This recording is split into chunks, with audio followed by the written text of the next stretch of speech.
días.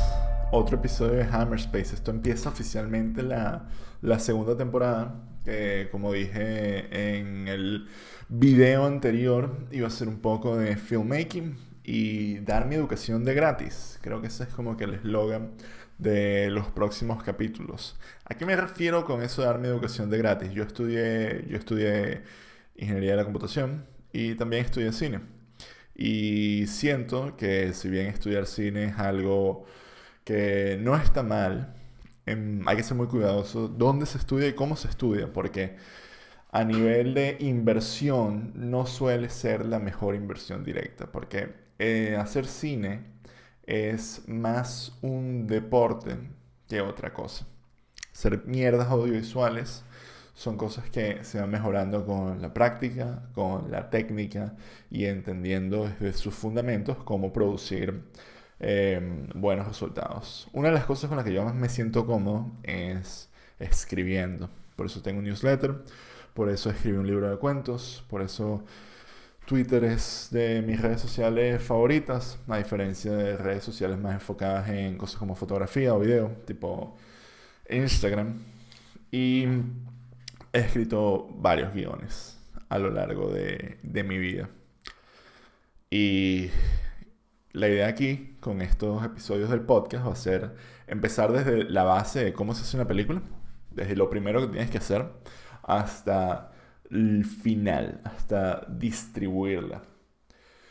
Y el día de hoy vamos a hablar, sin darle mucha vuelta, a escribir un guión, qué es un guión, cómo se hace un guión. Y el principal punto que yo quiero dejar con el tema de los guiones es que cualquier persona puede ser un guionista. Si tú escribes una historia, te puedes considerar un guionista. Seas bueno o seas malo, eso ya lo veremos después. Pero un guión es la maqueta o es la base de cualquier película. Cualquier cosa que vaya a ir hacia la pantalla. Y es un tipo de documento que es muy particular. Aquí voy a poner como luce un guión. Y un guión es una colección de secuencias, de diálogos y de eventos. Hay muchos sabores de cómo... By the way, esto no va a ser como que una vaina completamente académica. Yo voy a estar explicando un poco qué es un guión y de ahí en adelante vamos a estar siempre hablando paja. Pero mi objetivo es que después de esto tengan un poco más de entendimiento de cómo funciona el guión en la industria del cine. Es un documento que es relativamente técnico y que está súper dispuesto a cambiar. Y es un documento que es muy diferente. Escribir un guión es muy diferente a escribir una novela. Escribir una buena novela te puede tardar meses, te puede tardar años. Escribir un buen guión, un guión increíble, dependiendo del tipo de guión que es, supongamos que es un guión completamente original, perfectamente lo podrás escribir en un par de semanas, en un mes, 2 meses. Si tienes que hacer trabajo de investigación y saber qué es lo que vas a poner, pues seguramente vas a tardar más y pues seguramente hay por muchas iteraciones.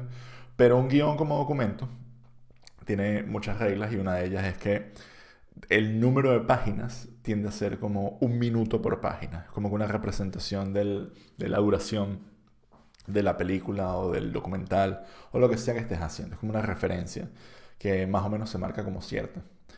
A veces puede cambiar, a veces que no. Y en general es un documento que cuando se hace, dependiendo de cuál sea tu rol como guionista, puedes poner ciertas cosas. La principal idea de un guión es que un guión simplemente se refiere a lo fotografiable dentro de tu historia. Tú en un guión, cuando vas a escribir eventos, no escribes como este carajo se acordó de cuando fue traicionado o aquí estás, llega el mejor amigo de Pedro y el mejor amigo de Pedro, ellos crecieron juntos en Chernobyl y mierdas que no son fotografiables. Esa es la clave de un guión y por eso se lee muy distinto a una novela y simplemente dejan mucho para que los directores después o los productores o todo el mundo, todos los cabezas de los diferentes áreas de producción de la película puedan sacar de ahí qué coño es lo que tienen que hacer. Esas áreas hablaremos después cómo son sus interacciones con el guión, pero un guión en líneas generales es una historia. Y existe lo que en todos los guiones es el camino del héroe o la fórmula tradicional de storytelling que todos conocemos. Hay muchos tropes y hay muchas cosas, hay unas bases a nivel de la intensidad, cómo se va distribuyendo dentro de una película y qué cosas son las que siempre tienen que pasar. Esto se traduce en que la gran mayoría de las películas son iguales, de las películas comerciales son iguales, y permite que la gran mayoría de las películas comerciales las podamos entender todos y todos tengamos una experiencia similar que es empaquetable, distribuible y vendible. Entonces, al momento de tú tener como que este sombrero de guionista, lo primero que yo te diría, si te quieres volver un guionista, es qué quieres contar, cuál es tu historia para el mundo. Y hay dos tipos de historias: está tu historia interna, lo que tú sentiste, tus sentimientos, y luego está la historia externa, lo que ocurrió. Y mucha gente va a estos lugares comunes o cosas que han experimentado para poder hablar desde la verdad. Uno de los ejemplos de esto se ramifica en que muchas escuelas de cine son muy orientadas al drama, a los sucesos, a la realidad urbana donde crecieron. Y no todo el mundo escribe de ciencia ficción, de fantasía, o nunca está como que esa capa de ficción extraordinaria por encima. Esto lo hace la gente porque uno tiene que escribir las cosas de las que uno conoce. Y qué cosas más vas a conocer que el lugar de donde vienes, la gente de donde vienes y cosas que todos hemos compartido como la cultura. Yo suelo no ser ese tipo de escritor.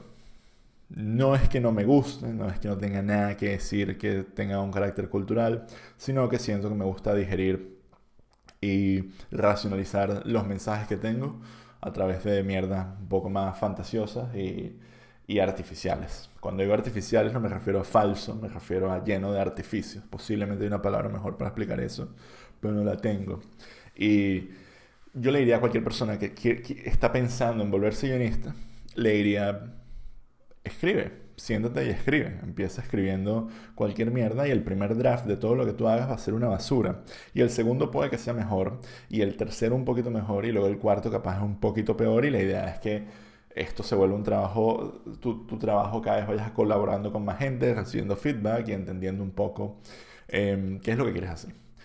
El guión, a diferencia de la novela, cuando está listo, no significa una mierda, no es nada, es simplemente un blueprint para una película que luego hay que ver cómo se distribuye, cómo se produce, cómo se hace. Y mientras tú estás escribiendo un guión, pasan cosas muy diferentes cuando tú estás escribiendo una novela. Y es que todo lo que tú escribes en el guión tiene que pasar. Y puede que no pase. Entonces, pero tampoco el documento tiene una manera de decirle a la gente: mira, por favor no cambies esto porque si no me estás jodiendo a mí, el guionista. Y parte del trabajo de ser guionista es cuando lo vendes o cuando te estás poniendo en los zapatos de alguien más, es saber ceder que todo lo que hiciste va a cambiar. Tú escribes la palabra dragón en tu guión y automáticamente la producción va a costar $100,000 más, porque hay que mandar a alguien a hacer un dragón y ponerlo en la pantalla. Y qué coñazo. Si el protagonista que tú estás escribiendo es alto, pues ya hay ciertos actores que no van a poder actuar porque son bajitos. O si no, toda la producción giraría alrededor de hacer a esta persona alta. O posiblemente pase lo que muchas veces pasa al momento de hacer en los guiones, que es que van a contratar a quien les dé la fucking gana y eso se va a adaptar y va a cambiar. Muy pocos guionistas en Hollywood, no estoy diciendo como que muy pocos guionistas en el mundo, no, de la élite de la escritura, muy pocos guionistas tienen un final say en cómo se ejecutan las cosas, a menos que ellos sean los que la van a ejecutar. Hay muchos directores que son autores, como por ejemplo Quentin Tarantino, Christopher Nolan. Son súper famosos porque ellos escriben las películas que luego dirigen. No siempre las escriben solo, seguro que hay un trabajo grandísimo de colaboración que tiene esta gente, pero son, dentro de lo que cabe, autores. Y entienden cómo funciona el cine. Al momento de escribir un guión, pasa algo muy distinto de cualquier otro tipo de prosa, que es que tiene que ser como que bastante técnico lo que tú estás haciendo. Pero no solo como que a nivel de qué estás especificando, porque constantemente estás diciendo dónde están los personajes, qué cosas necesitan, se ponen cosas en mayúscula para recordarle al grupo de producción que eso tiene que estar ahí, porque es un documento guía para lo que se hace después. Pero también es un guión. Para poder hacer un guión experimental o una vaina completamente loca, hay que saber dibujar muy bien. Hay que saber hacer las cosas muy bien. Y cuando digo dibujar, quiero usar la metáfora, no la metáfora, quiero hablar un poco de Picasso. Si ustedes buscan los dibujos de Picasso, se van a dar cuenta que esas vainas todas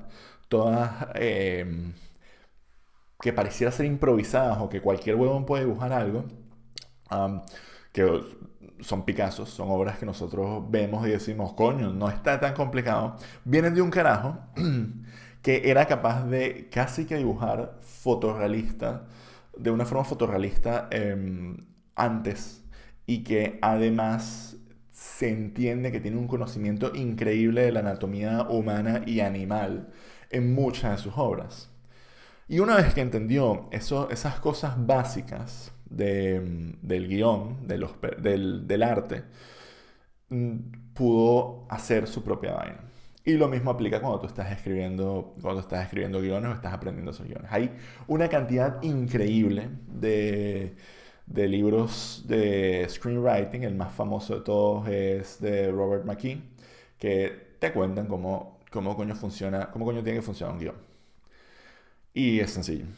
Hay unos personajes que van a ir a través el, ¿cómo coño se llama? The Hero's Journey, el viaje del héroe. Y el viaje del héroe funciona que tenemos un héroe que al principio vamos a pensar esto como usando una película de referencia que lo sigue al pie de la letra, que es Star Wars A New Hope. Tenemos al héroe, que nos damos cuenta que está en un mundo donde no hay una aventura. Este es Luke Skywalker, estando en Tatooine, y él está ahí solo y está un poco ladillado. De hecho, todos sus amigos se están yendo a ser pilotos rebeldes y está como me quiero yo también. Y luego hay un llamado a la aventura que él rechaza. Este llamado a la aventura que él rechaza nos genera como que un poco de ansiedad y vemos que hay algo que no lo deja convertirse en quien tiene que convertirse.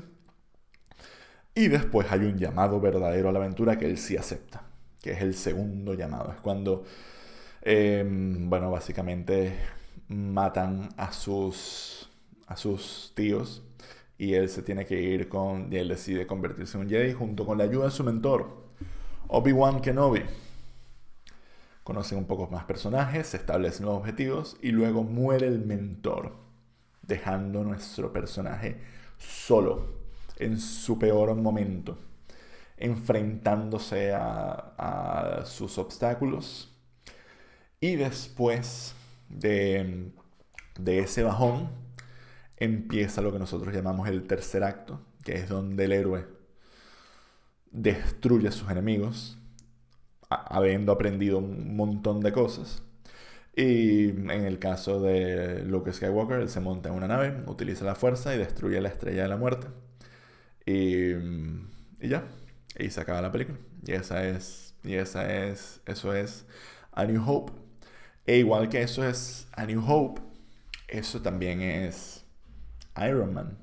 Y eso también es Spider-Man. Y eso hasta cierto punto es casi cualquier película que ustedes van a ver en el cine. No solo es superhéroes, sino películas de... Esto también es American Sniper. Esto también es películas como, no sé, Avatar. Películas comerciales que tienen esta estructura. Hay películas que no tienen esta estructura en lo absoluto. Hay obras maestras que no tienen esta estructura, como lo son obras como de Tarkovsky. Stalker no tiene esta estructura. Casi nada de lo que hace Terrence Malick tiene esta estructura. Casi todas las películas de Pixar tienen esta estructura. por no decir todas las películas tienen estos arcos de primer acto, segundo acto, un midpoint y el fin. Y hay películas que es lo que podemos llamar feel good movies, donde no pasa nada malo. Una de mis películas favoritas de estas es Chef, que es la historia de Jon Favreau, que él lo bota en su restaurante, monta un carrito, se está cogiendo a Scarlett Johansson y creo que es Sofía Vergara, la otra caraja, en fin, monta un carrito de sándwiches cubanos y le va bien y recupera a su familia y hasta Scarlett Johansson sigue trabajando con él. Y es como, wow, what the fuck. O sea, tipo, no pasa nada malo en esa película. Y es una gran película. A lo que voy es que estas reglas iniciales son las que te permiten entender cuál es una estructura básica y luego hay todo tipo de películas. Las películas americanas, las películas comerciales, tienen este ciclo bastante emocional para que no salgas del cine devastado. Hace poco vi una película que se llama Come and See, que es una película bielorrusa, antiguerra, de la Segunda Guerra Mundial, que es todo lo opuesto al viaje del héroe. Es una película llena de sufrimiento, dolor, no es tan explícita, pero honestamente no tiene que serlo. Es emocionalmente agotadora y cuando termina tú lo único que quieres es como que por favor que se detenga esta mierda, que se acabe esta película, por favor. Y bueno, y es otro tipo de historia.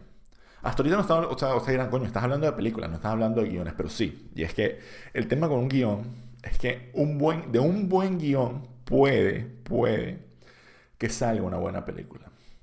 Pero de un mal guión jamás va a salir una buena película. Y de hecho tengo un ejemplo. Alien 4 es una película que no sé si la han visto, Alien Resurrection.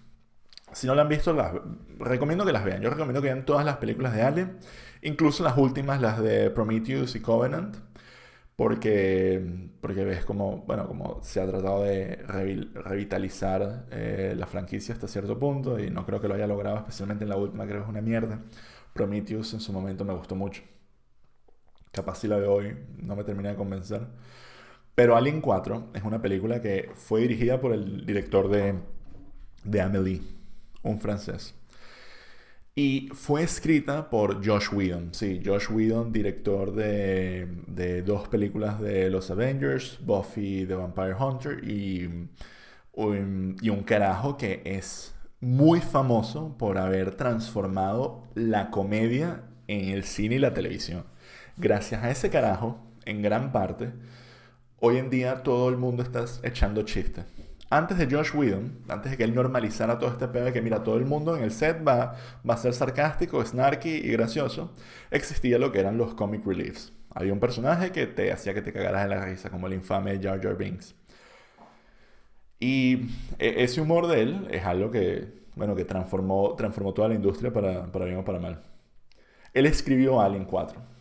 Y cuando él vio Alien 4, la película no le fue muy bien, porque estaba completamente fuera de tono de las otras películas de Alien. Siendo la primera una película, un clásico, eterno, casi que inventó un género. La segunda película, una de las mejores secuelas de la historia, porque es una película de acción que logra transformar por completo la franquicia. Y la tercera película vuelve un poco a Alien 1. Y a pesar de que es un trabajo que Fincher desechó, sigue dentro del tono y el peligro que es Alien. La 4 es muy quiche. Pasan muchas vainas que de la manera en la que están filmadas, tú no sabes si reírte, si incomodarte. Y ese es el punto de la realización, del trabajo del director. Tomó unas escenas que Josh Whedon dijo, lo filmaron mal. They shot it wrong. Así tal cual, como eso no es lo que yo había hecho. Y tú lees el guión, como yo leí, y ves la película, y sí, o sea, las cosas que pasan en el guión pasaron en la película. Pero eso al ser enfocado de una manera distinta, con otro ritmo, con otro tono, con otros actores, hubiera sido muchísimo más poderoso y verdaderamente aterrador. Y hubiera sido una secuela que combinaba las cosas buenas de Aliens y las cosas buenas de Alien, de esas dos películas. Y lo llevaba como un paso más allá. Pero esa capa de realización o de dirección cambió por completo la la película. Y hay muchos casos en los que eso ocurre. Entonces, claro, ¿cuál es el trabajo de un guionista? El trabajo de un guionista, si no es el director, es escribir un guión y dejar suficiente espacio para que luego eso se transforme y no incomode el trabajo de los demás. Muchos guiones no tienen, por ejemplo, anotaciones técnicas, no explican, ni te enteras que estás en una película. Puedes estar en cualquier lado, pero es un videojuego. ¿Por qué? Porque no hay, simplemente está plasmando y explicando una realidad en tercera persona, en tiempo presente, sin referenciar el pasado y sin tratar de cabalgar el ritmo de los diálogos más allá de lo que se dice en el texto. Incluso el guión se utiliza como una herramienta de trabajo también porque es lo que le llega al actor. Y si al actor le dicen, aquí tienes que estar arrecho o aquí tienes que estar super horny, eso es un trabajo que capaz puede ayudar al actor. Pero también queda de parte de los actores descubrir cómo coño se siente el personaje en cada uno de esos momentos. Y hay veces que tú estás leyendo un guión y te sorprenderías cómo reaccionaron y cómo se actuaron ciertas secuencias cuando se llegó al escenario. Porque al final los actores son los que tienen que entender al personaje y tienen que resolver el problema.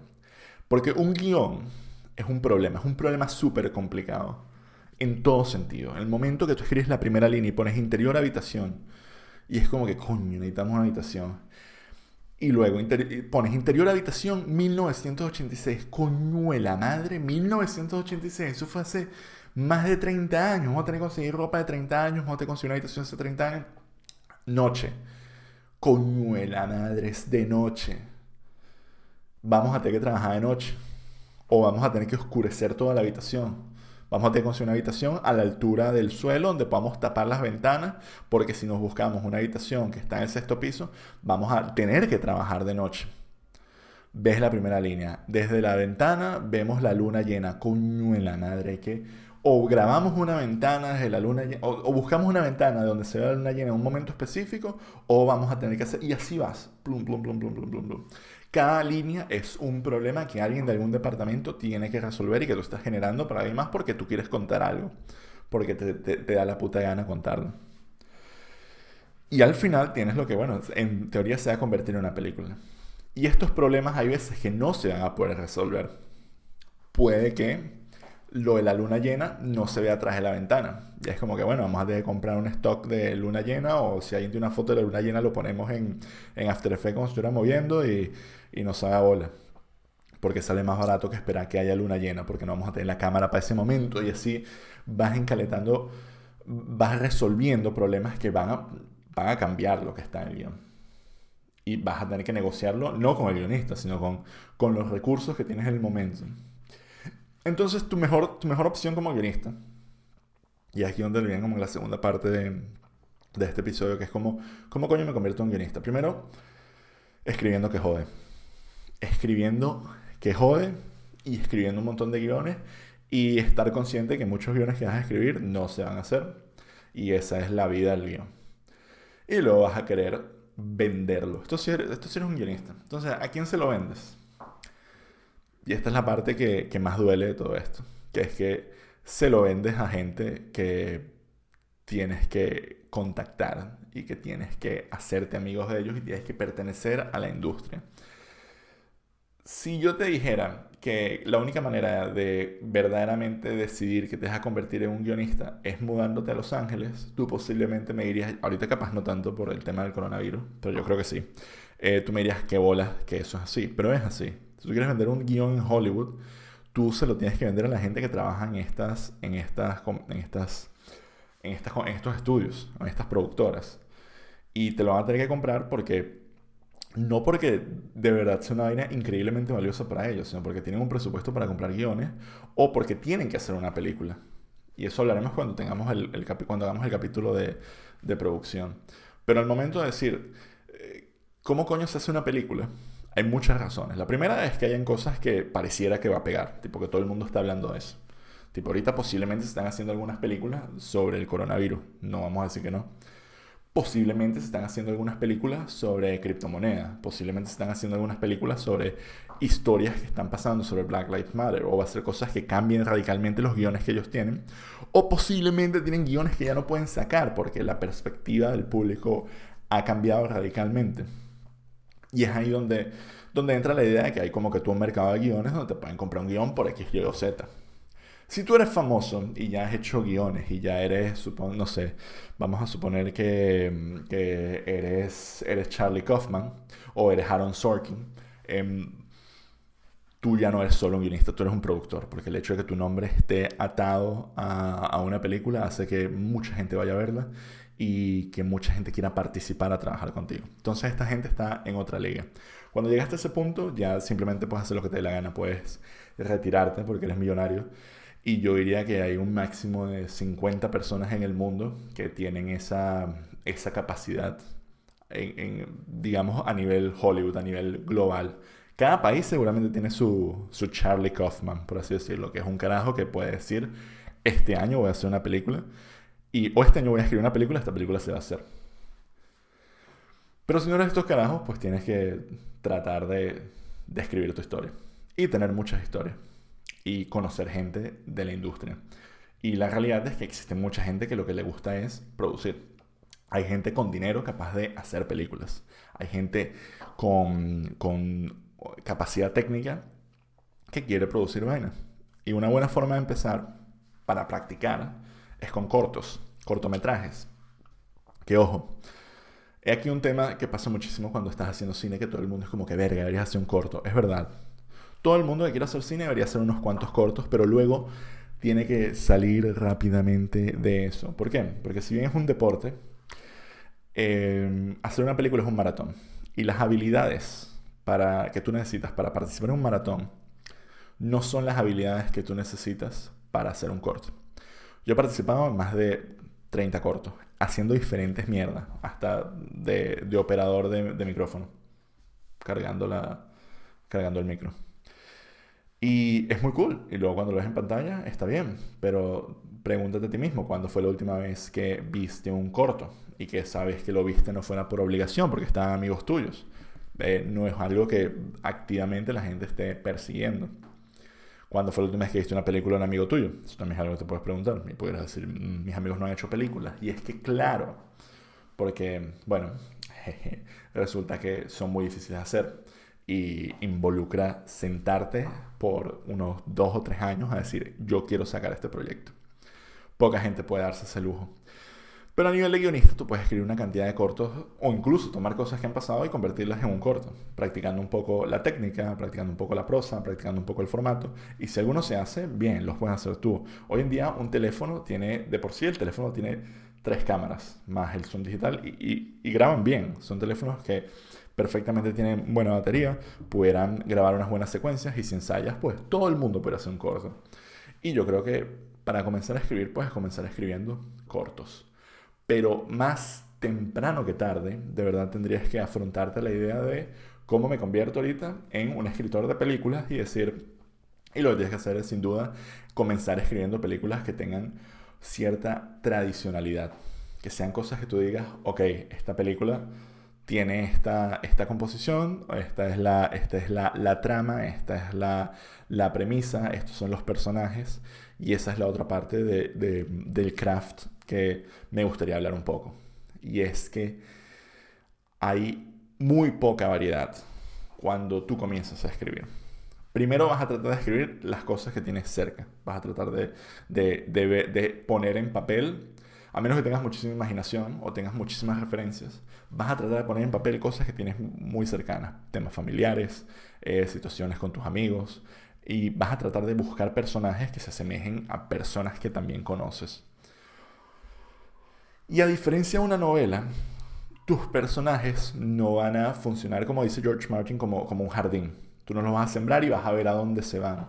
Porque la economía que tú tienes de tiempo para escribir una película es muy corta comparada con una novela. Si una novela son 200 o 100 páginas, no hay tanta diferencia. Igual que si son de 200 a 300. Y hay muchas cosas innegociables. O si pones 50 más, pues no hay problema. Con una película, Cada página extra, estamos hablando de que pueden ser días de producción. Estamos hablando que pueden ser decenas de miles de dólares que tengas que meterle a tu plan de rodaje. Y aún como guionista, tú tienes que pensar en eso, porque eso va a cambiar el valor del producto que tú tienes y la accesibilidad que tienes. Si tú escribes un sitcom o una comedia romántica, pues se espera que no hayan dragones, se espera que no haya muchos efectos especiales, se esperan que sea un pipeline de producción muy tradicional. Pero si tú dices, voy a escribir El Señor de los Anillos 4,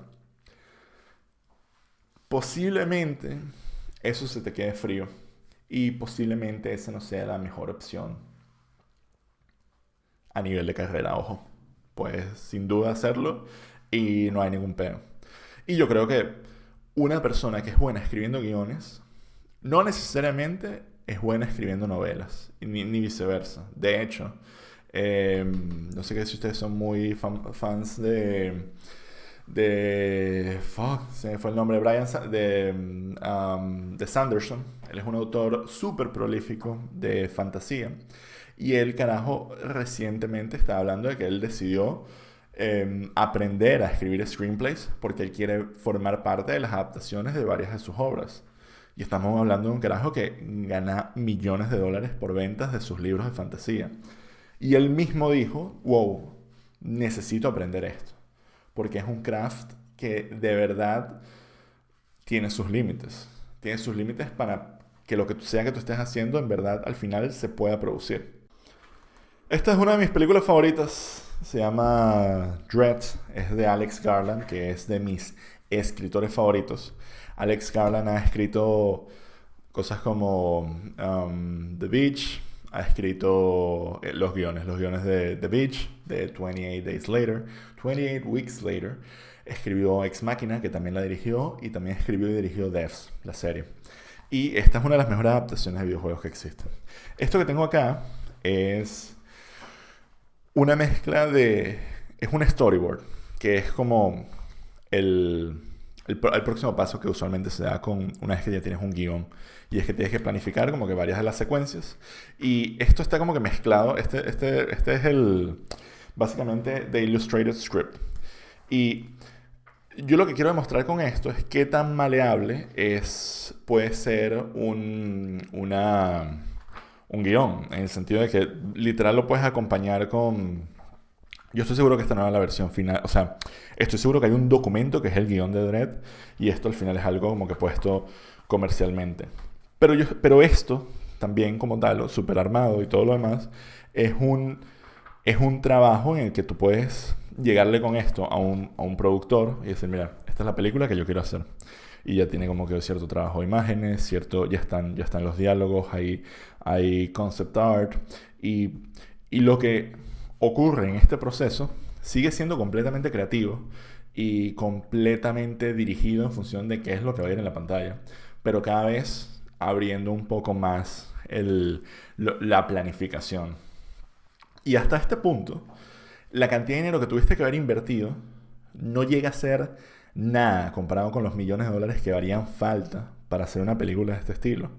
Incluso si tu película fuera a costar 300.000 euros, la cantidad de dinero que tienes que invertir para llegar a este punto, para tener algo como esto, no va a ser tan grande. Incluso si tu película fuera unos 50.000 euros, es justificable decir, mira, voy a hacer este artefacto para guiar artísticamente lo que va a ser la película.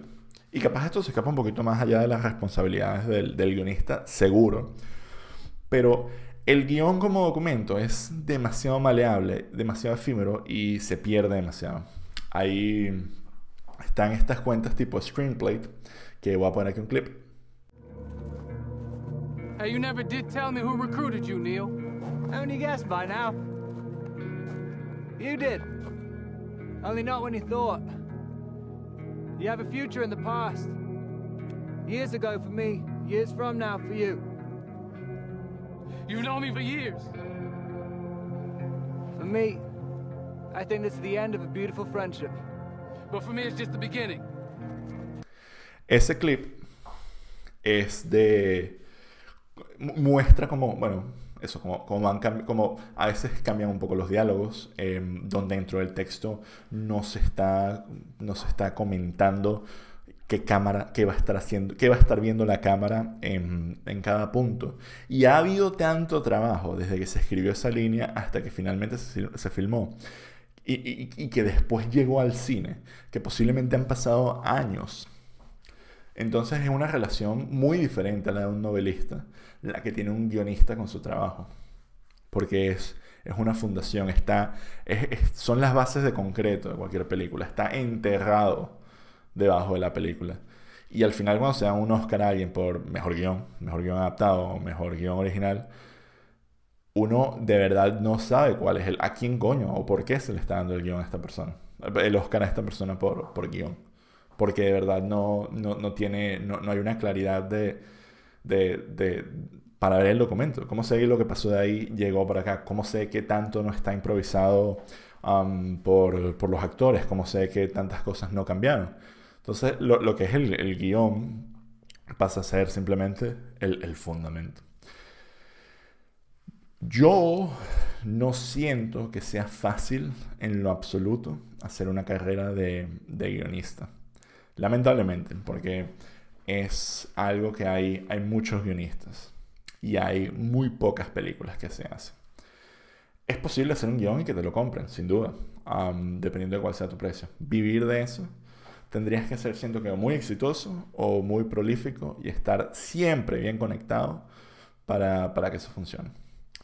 Y la mayoría de los escritores que lo logran de esta manera suele ser gente que está muy asociada directamente con personas que van a producir y eventualmente hacer la película. Y también que han tenido como que su reconocimiento de otros lados, sea de forma académica, sea de forma comercial, viniendo de otras áreas. Pero esta brecha cada vez se hace más pequeña porque cada vez es más fácil hacer algo, comenzar y mostrar un poco tu talento. Pero mi consejo principal, creo que para cualquier persona que quiera comenzar a escribir algo o como hacer guión o lo que sea, es lean un par de guiones, lean algo de algunos de estos libros que sí de Robert McKee de cómo escribir una historia o de Story Architecture o incluso varios videos de YouTube que hablen de eso y comienza a escribir y comienza a pedir feedback y comienza a conocer gente y comienza a entender cómo se hicieron las cosas que te gustan, que no solo es un ejercicio que yo considero bonito a nivel de tú ejercer tu creatividad, sino entenderte mejor a ti mismo, porque hay una razón por la que nos gustan las cosas, hay unas razones por las que las cosas resuenan más que nosotros, y una vez que las entendemos es más fácil para nosotros buscar elementos similares o vainas similares que nos gusten y conocer gente con los mismos gustos. Y en general ese es como que todo el proceso de guión. No sé si esto ha sido como que súper didáctico o al final fue enriquecedor para alguien. Hay guiones que yo recomiendo leer, como por ejemplo el guión de Terminator 2 está muy cool, el guión de Inglourious Basterds. Y creo que todos los guiones de Tarantino, hay muchos que están publicados, así que pueden ir y comprarlos y valen la pena. Porque se entiende la base original, o sea, la fuente es muy cercana a lo que llegó a la pantalla y eso rara vez pasa. La mayoría de las veces el guión que nosotros vemos ni existe cuando se empezó a hacer una película. Creo que fue el caso de Gladiador, que había escenas que se escribían los diálogos o se reescribían los diálogos días antes de filmarlas. Incluso la escena donde Russell Crowe se quita la máscara y dice yo soy Máximo no sé qué y soy el padre de un hijo quemado y el esposo de una esposa violada. Esa escena era nueva. Como que eran diálogos que llegaron que sí el día anterior. Y ganó un Oscar por mejor guión. Y creo que eso es algo que me gusta muchísimo por eso es que me gusta tanto el guión. Porque siento que es una pieza que es un problema para todo el mundo. Es un conflicto que hay que resolver colaborativamente para hacerlo.